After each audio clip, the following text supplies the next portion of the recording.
No a celkom na záver mi dovolte predsa len povedať to kľúčové v 2 bodoch. Naozaj tie voľby 10. marca budú o 2 možných cestách. Budú o ceste, o ktorej som už hovoril, o ceste udržania súčasnej práce fabrík, ale aj získavania fabrík nových. Teda o ceste udržania rovnej dane, dobrého zákonníka práce, presadení reformy odvodov, aby sa uľavilo živnostníkom, malému, strednému podnikateľskému stavu. To je jedna cesta. Druhá cesta je zruľnovanie rovnej dane, zvýšenie zdanenia práce a tým pádom sa veľmi vážne obávam aj straty pracovných príležitostí. Jedna cesta je, že budeme zodpovedne spravovať verejné financie. Tým pádom chrániť úspory našich občanov, chrániť našu menu.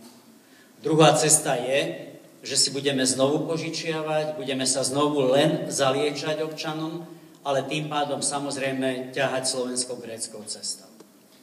Jedna cesta je, že Žitňanská dokončí to, čo začala. Druhá cesta je, čo počúvame od Smeru, treba všetky zmeny zrušiť.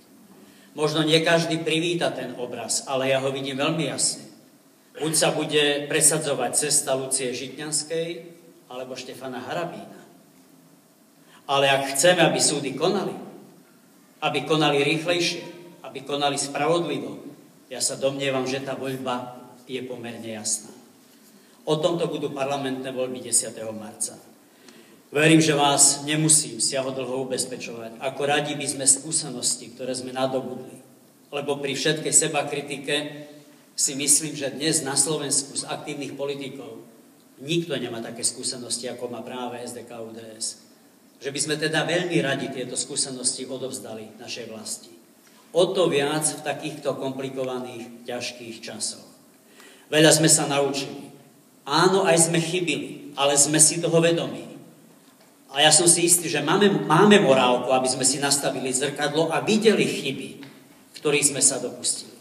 Máme silu aj odvahu sa tých chýb zbaviť a nadviazať na všetko dobré, čo Slovensko dvíhalo a posúvalo dopredu.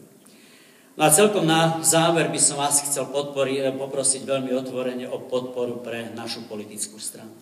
Vrátim sa k prvej otázke našej spolubesedníčky, ktorá neobyčajne, zreteľne, jadrne, výstižne povedala, že toto nie je dobrá doba na politiku, pokus, omyl. Myslím si, že táto doba volá po zverení zodpovednosti spoľahlivým, overeným, štandardným, tradičným politickým stranám. Nuž a nie je pochyb, aj keď, ako som povedal, dokonali nie sme, že takouto štandardnou, hodnotovo orientovanou politickou stranou, spoľahlivou, preverenou politickou stranou, predsa len Slovenská demokratická kresťanská únia demokratická strana je. A preto vás veľmi pekne prosím, 10. marca, keby ste sa volieb zúčastnili a keby ste potiahli zo sebou aj svojich blízkych, z rodinných, priateľov, spolupracovníkov. A zo všetkého chcem vás na záver poprosiť, už teda znovu celkom konkrétne, o podporu pre Slovenskú demokratickú kresťanskú úniu, demokratickú stranu číslo 22. Ja pevne verím stále pre vašu modru. Ďakujem pekne.